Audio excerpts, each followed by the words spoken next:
اعوذ باللہ من الشیطان الرجیم، بسم اللہ الرحمن الرحیم، اللہم صلی علی محمد و آل محمد۔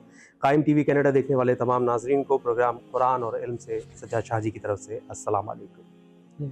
ناظرین کرام، پروردگار عالم نے اپنی کتاب قرآن مجید میں اس کی تنزیل کے آغاز میں ہی ایک لفظ فرمایا، اقرا، اور انجام وہاں پر کیا کہ علم الانسان ما لم یعلم، کہ انسان کو ہر اس شے کا علم دے دیا جسے وہ نہیں جانتا تھا۔ پھر بھی کیا وجہ ہے کہ جس امت کی تعلیم و تربیت اور تبلیغ کا آغاز ہی پڑھنے سے ہوا، اقرا سے ہوا، وہ امت آج اسی معاملات میں ذبح علی کا شکار ہے۔ بے شک۔ اسی بارے میں گفتگو کے لیے ہمارے ساتھ موجود ہیں نوجوان عالم دین جناب سید مولانا مہدی حسین رضوی صاحب۔ آپ مدرسہ حوزہ علمیہ امام حسن عسکری علیہ السلام کے شاگرد ہیں۔ جناب مولانا اسد علی شاکری صاحب کے شاگرد رشید ہیں۔ ہم بہت شکریہ ادا کرتے ہیں کہ انہوں نے اپنے انتہائی بیزی شیڈول میں سے ہمارے لیے یہ وقت نکالا۔ السلام علیکم قبلہ۔ وعلیکم خیریت سے ہیں آغا؟ الحمدللہ، آپ کی کیسی طبیعت ہے؟ الحمدللہ، بہت شکریہ آغا تشریف آوری کا۔ آغا سوال یہ ہے کہ قرآن کا آغاز، اس کی تنزیل کا آغاز ہی پڑھنے سے ہو رہا ہے، اقرا سے، مگر یہ امت آج تعلیم میں ہی سب سے پیچھے نظر آتی ہے باقی اور قوموں سے۔ کیا سمجھتے ہیں آپ، اس کی کیا بنیادی وجوہات ہیں؟ اعوذ باللہ من الشیطان الرجیم، بسم اللہ الرحمن الرحیم۔ رب اشرح لی صدری ویسر لی امری واحلل عقدۃ من لسانی یفقہوا قولی۔ سب سے پہلے تو امام زمانہ سے توسل کرتے ہیں کہ امام زمانہ ہماری اس گفتگو میں تاثیر پیدا کریں اور ہمارے ناظرین کے لیے یہ مؤثر ثابت ہو، اور ہمارے دیکھنے والے ناظرین کی تمام جائز حاجات کو امام زمانہ پورا فرمائے، اور امام زمانہ کا جلد ظہور ہو، اور ہمیں وہ اذن اپنے انصاروں میں شامل ہونے کا اذن عطا فرمائے۔ جس کے پاس اتنے عظیم نبی ہیں، جن کے پاس اتنی عظیم کتاب ہے قرآن مجید، وہ اتنی ذبح حالی کا شکار کیوں ہے؟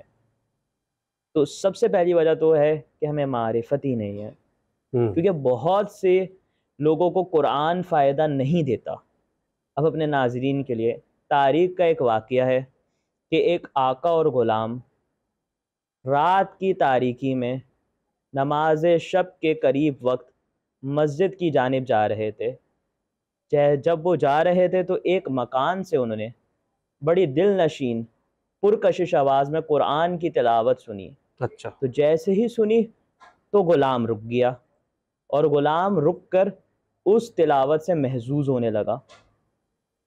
جیسے ہی آقا نے یہ دیکھا تو فوراً غلام کو مخاطب کیا اور کہا کہ اسے اس کا قرآن پڑھنا کوئی فائدہ نہیں دے گا، اور کہا کہ چل میرے ساتھ۔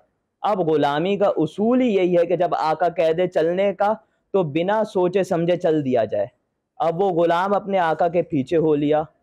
اب اس کا آقا معمول کے مطابق فجر ادا کی، اور اس کے آقا کا معمول تھا فجر ادا کرنے کے بعد وہ درس کے سلسلے میں بیٹھ جایا کرتا تھا، اور جو علم کے متلاشی ہوتے تھے وہ وہاں آ کے سیریاب ہوا کرتے تھے۔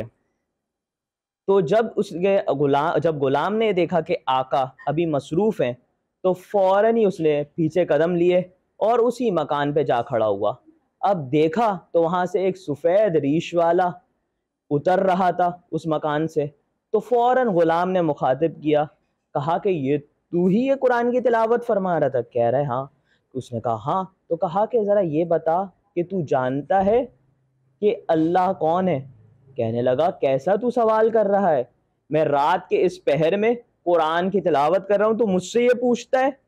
کہا کہ اچھا تو جانتا ہے قرآن کیا ہے؟ کہنے لگے کیسے بے وقوفانہ سوال کر رہا ہے کہ میں رات کے اس پہر میں قرآن کی تلاوت کر رہا ہوں، تو مجھ سے پوچھا ہے قرآن کیا ہے؟ اس نے کہا کہ تو یہ جانتا ہے قبلہ کیا ہے؟ کہنے لگا کیسی تو باتیں کر رہا ہے، میں رات کے پہر میں، اس پہر میں جب سب غفلت کی نیند سو رہے ہوتے میں قرآن کی تلاوت کر رہا ہوں، اور تو مجھ سے اس طرح کے احمقانہ سوال کر رہا ہے؟ تو بڑا وہ حیران ہوا، تعجب ہوا، بلکہ اس کو غصہ بھی آنے لگا کہ ایسے احمقانہ سوال کر رہا ہے کوئی مجھ سے، کہ حالانکہ میں رات کے اس پہر میں نماز شب کے قریب وقت میں قرآن کی تلاوت کر رہا ہوں۔ پھر اس غلام نے فوراً یہ جملہ کہا، کیا تو علی کو جانتا ہے؟ تو اس کے چہرے کے تیور بگڑ گئے۔ وہ غلام فوراً بھاگا، مسجد میں جا کے اپنے آقا کے برابر میں بیٹھ گیا، اور وہ غلام کوئی اور نہیں کمبر تھے اور وہ آقا کوئی اور نہیں علی تھے. کیا کہنے, اللہم تو صلی اب اللہ فوراً علی نے اس کمبر کی طرف دیکھ کے کہا اب سمجھ آیا میں نے کیوں کہا تھا اس کا قرآن پڑھنا اس سے کوئی فائدہ نہیں دے گا. تو یہی اس کی وجہ ہے کہ آج قرآن تو موجود ہے لیکن اہل بیت کا دامن نہیں تھاما ہوا, اس لیے بے اثر ہو گیا ہے قرآن. اس لیے آج مسلمان ذبح حالی کا شکار ہیں, اور ان سب کا ذمہ دار وہ ہیں جنہوں نے اہل بیت سے قرآن کو جدا کیا, جس نے کہا قرآن کافی ہے. کاش وہ یہ جملہ نہ کہتا تو آج اتنے فرقے نہ بنتے, اتنی خرافات دینی نہیں ہوتی, اور جتنی ان سب خرافات کا ذمہ دار صرف وہ ایک جملہ اور اس جملے کا کہنے والا ہے کہ قرآن کافی ہے. بالکل بے شک, بہت درست فرمایا آپ نے. آگا آپ یہ بھی فرمائیے گا کہ دیکھیں جب کوئی انسان کسی دوسرے انسان کو کسی بات کی تعلیم دیتا ہے یا کوئی بات بتاتا ہے تو وہ اس بات کا ذمہ دار ہوتا ہے. جی اس سے وہ اچھائی برائی جو بھی حاصل کرے بتانے والے پہ اس کی ذمہ داری آتی ہے.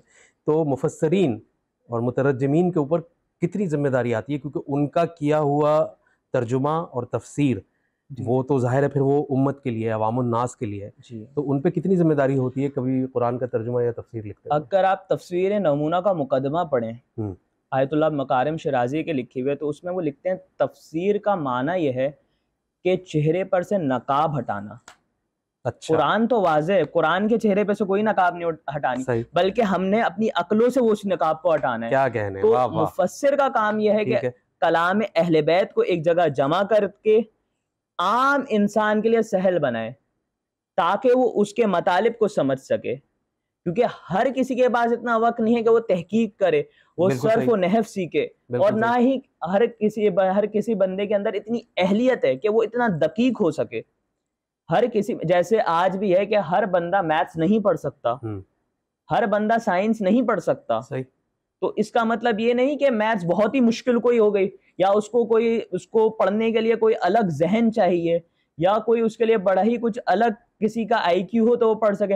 حالانکہ تو اس کا کیا مطلب, وہ ہر انسان کے اندر کچھ کیپیبلٹیز نہیں ہوتی, صحیح, یا وہ اس کے اندر اتنی توجہ کا, اس کے کنسنٹریشن کا لیول نہیں ہوتا, وہ اتنے دقیق نہیں ہو سکتا, یا کہیں گے اس کے اندر اتنی طلب علم ہی نہیں ہوتی. ٹھیک ہے, تو اس کے لیے مفسرین نے صرف قرآن کو آسان کر کے عوام تک پیش کیا ہے, اور ساری ذمہ داری ان مفسرین نے, ہمارے جو مکتب کے مفسر ہیں انہوں نے سب نے, یعنی معصومین کے فرامین کے ساتھ ملا کر اور ساتھ اس کو جوڑ کر ایک آسان انداز میں ہمارے لیے بہت سہل کر دیا ہے کہ ہم کسی آیت کے باطن کو سمجھ سکیں. بہت خوب. تو آغا اس صورتحال کی موجودگی میں کیا کوئی بھی شخص خود سے قرآن کو سمجھنے کی کوشش کر سکتا ہے آج کے دور میں؟ جیسے کہ آپ دیکھ رہے ہوں گے کہ آپ کے علم میں زیادہ ہوں گے ایسے لوگ جو کہ بات کرتے ہیں کہ وہ کسی بھی معاملے میں تقلید نہیں کرنا چاہتے علماء کی, تو یا تو پھر خود اتنی اہلیت پیدا کریں. اگر آپ تقلید کے چیپٹر اگر آپ پڑھیں تو اس میں سب سے پہلے 3 طریقے. سب سے پہلا تو یہ کہ تم خود اتنا علم حاصل کر لو, تم خود عالم بن جاؤ, کہ تم خود, تمہارے اندر اتنی کیپیبلٹی ہو, تمہارے اندر اتنی صلاحیت ہو کہ تم اپنے مسائل کو اخذ کر سکو. بالکل تمہارے اندر اتنی, اگر تم ہو تو بے شک تم کرو, تم خود کرو. ہاں اگر تمہارے پاس نہیں ہے تو پھر اس میں ایک دوسری کنڈیشن آتی ہے. احتیاط کا یہ حکم ہے کہ آپ اس طرح سے عمل کریں تمام مجتہدین کے فتوے کے درمیان کہ آپ اپنی شرعی ذمہ داری پوری کر دیں. صحیح ہے. یعنی اگر بالفرض فار ایگزامپل اگر ایک مجتہد نے کہا ہے کہ سگریٹ نوشی حلال ہے اور ایک نے کہا حرام ہے, تو اب آپ کیا کریں گے, آپ سگریٹ پیئیں گے ہی نہیں, تاکہ آپ نہ حرام والے میں بھی نہ آئیں اور حلال والے سے بھی, یعنی آپ بچ جائیں.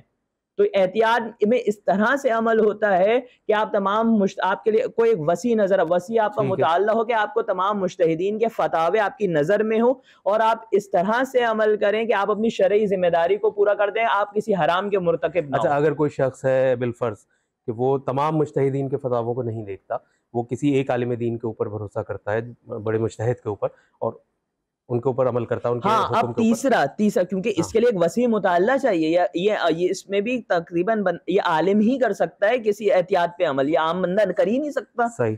اس کے لیے پھر تیسرا اسٹیپ آخر میں آتا ہے تقلید کرنا. اب تقلید یہ ہے کہ وہ کسی عالم کے فتوے پہ عمل کرے. ٹھیک. تیسرا آپشن ہے، اگر کوئی بہت ہی زیادہ جس کو شوق ہے تقلید نہ کرنے کا تو اس کے اوپر دو آپشنز موجود ہیں، اگر دوسرے سے بھی وہ اجتناب کرے تو پہلے خود عالم بن جائے، 10-20 سال لگائے۔ اور اسی میں آپ کو ایک واقعہ بھی جوڑ دیتا ہوں کہ علامہ طالب جوہری صاحب کا یہ واقعہ، اور غالباً اسد علی شاکری صاحب میرے استاد محترم نے ہی اس کو کوٹ کیا ہے کہ علامہ طالب جوہری صاحب نے اپنی ابتدائی دور میں اس حدیث کا مطالعہ فرمایا ہے کہ ہفتے میں 35 نمازیں ہوتی ہیں، 35 نمازیں ہوتی ہیں۔ ایک دفعہ وہ آیت اللہ نجف میں آیت اللہ محسن الحکیم کے دفتر میں وہ پہنچے، وہاں پہ سارے عالم موجود تھے، اور وہاں پہ کوئی ایک وہ آیا، یعنی ایک سوال آیا کسی کا، کہا کہ میں ایک جگہ سے میں ٹریول کرنا شروع کرتا ہوں، میں بائی پلین ٹریول کرتا ہوں، اور یہاں پہ فجر کا وقت ہے اور میں فجر کی نماز پڑھ کے ٹریول کرتا ہوں۔ اب جب میں دوسرے مقام پر پہنچتا ہوں تو وہاں پہ بھی فجر کا وقت ہے، ٹھیک ہے، اب میں دوبارہ فجر کی نماز پڑھوں؟ صحیح۔ تو جتنے بھی علماء تھے انہوں نے یہی کہا کہ ہاں بھائی نماز تو وقت پہ آپ کے فرض ہوتی ہے، اب جہاں پہ پہنچا وہاں پہ فجر کا وقت ہے۔ اب یہ سب نے کہا ہاں بھائی اس کو دوبارہ پڑھنی پڑے گی۔ اب جب آیت اللہ محسن الحکیم کے پاس آیا، اور اس کو علامہ طالب جوہری اس کے راوی ہیں، وہ بیان کر رہے ہیں، تو انہوں نے جب یہ دیکھا انہوں نے کہا نہیں، وہی نماز اس کے لیے کفایت کرے گی، کیونکہ معصوم نے فرمایا ہے کہ ہفتے میں صرف 35 نمازیں فرض ہیں، اگر وہ دوبارہ پڑھے گا تو 36 نمازیں ہو جائیں گی۔ سبحان اللہ سبحان اللہ، کیا کہنے، اللہم صلی علی محمد وعلی محمد۔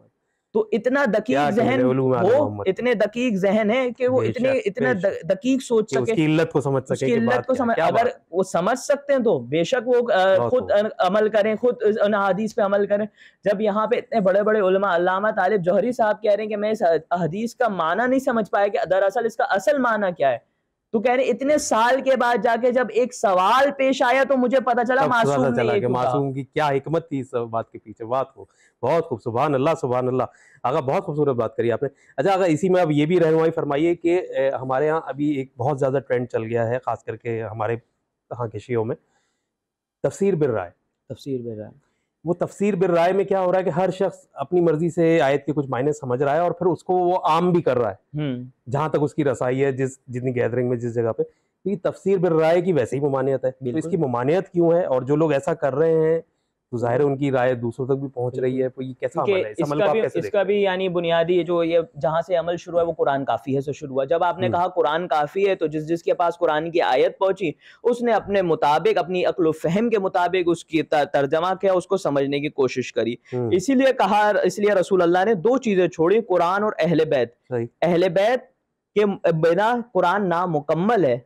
قرآن دراصل اصول کی کتاب ہے، اس اصول کی شرح کی ضرورت ہے۔ بالکل بھائی، قرآن میں صرف نماز کا ذکر ہے، اب نماز کتنی رکعت پڑھنی ہے، اس کے کیا مبطلات ہیں، صحیح کس طرح پڑھنی ہے۔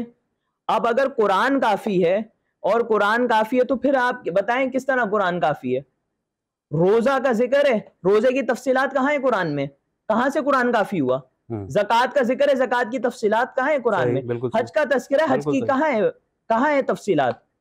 تو جب یہ کہا تو اس لیے اہل بیت کا ربط رکھا گیا، اہل بیت کے ساتھ جوڑا۔ اب جنہوں نے اہل بیت کو چھوڑا وہ اپنی تفسیر کرنے لگے، جب اپنی تفسیر کرنے لگے تو کچھ وضو یوں کرنے لگے، صحیح بالکل صحیح، کیونکہ سمجھا نہیں۔ جب اہل بیت کے پاس آتے تو اہل بیت بتاتے وضو یوں کرنا ہے، بالکل صحیح۔ تو اس طرح سے سارے خرافات یہ تفسیر بالرائے سے پیدا ہوئی، اور اس کا بانی وہی ہے جس نے یہ جملہ کہا تھا۔ تو اس لیے میں کہہ رہا ہوں جتنے بھی خرافات اور جتنی بھی بدعمالیاں قیامت تک ہوں گی اس کا ذمہ دار وہی شخص ہے۔ اور معصوم نے کچھ حدیث میں یہ ہے کہ امام باقر نے ارشاد فرمایا کہ ہر مومن کو کم از کم 50 آیتیں تلاوت کرنی چاہیے، اور کچھ روایتوں میں ہے کم از کم 10 تو تلاوت کرنی چاہیے۔ تو اگر ہم یہ کرنے لگے تو آپ کی جو جس طرف آپ یہ اشارہ کر رہے ہیں تو وہ اس کا سد باب ہو سکتا ہے۔ بہت خوب، اس پروگرام کا لب و لباب ہے۔ بہت خوبصورت بات کری آپ نے، اور امام کا قول ہمیں سنایا، اور اس میں امام نے دیکھیے کیا لفظ استعمال کیا کہ تلاوت۔ قرآن کی قرت بھی کی جاتی ہے اور تلاوت بھی کی جاتی ہے۔ فرق کیا ہے؟ قرت ہے قرآن کو صرف پڑھنا، تلاوت ہے پڑھنا اور عمل کرنا۔ تلاوت کیجیے، اسے پڑھیے اور اس پہ عمل کیجیے۔ اس کے ساتھ ہی پروگرام قرآن اور علم سے سجاد شاہ جی کو اجازت دیجیے۔ دیکھتے رہیے قائم ٹی وی کینیڈا، کیونکہ قائم سے ہے زندگی۔ اللہ حافظ۔